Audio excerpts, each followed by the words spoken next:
You've argued that your ideas can be a potent weapon against terrorism internationally by helping to remove a major source of discontent. How so? First time we encountered terrorism was here in my native Peru when we had a ferocious terrorist group called the Shining Path. Essentially, the reason they survived among the Peruvian population, in which they had some support, was because they protected property rights. Many people, of course, not having property rights, feel very vulnerable.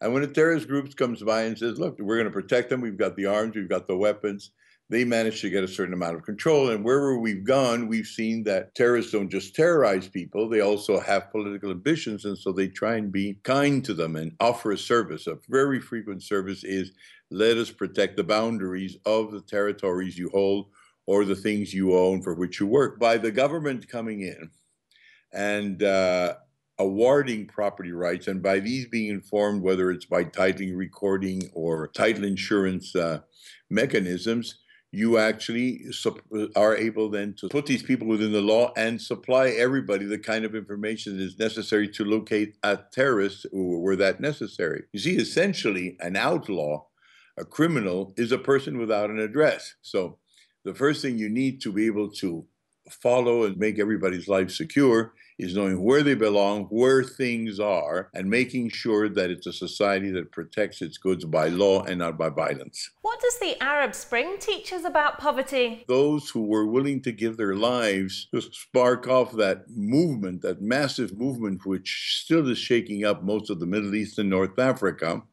were, if you remember, people who worked on the street and in small shops and in little industries started self-immolating. This began in Tunisia. Mohammed Bouazizi self-immolated. He was followed in the first 2 months after his self-immolation by 63 other people doing it all over the Middle East and North Africa. And all of a sudden we saw that these people who rarely marched and rarely protested started marching. They obviously were inspired. And they were all people who said that the reason for which is because their total frustration, their total loss of hope at not being able to avoid that they were being expropriated by more powerful people or by governments. That is essentially a march against governments, to the point that they understand that the majority of their people are actually in business. Actually, they've been in business for hundreds of years. They went into business way before the West did, with their bazaars and the check and payment systems they created.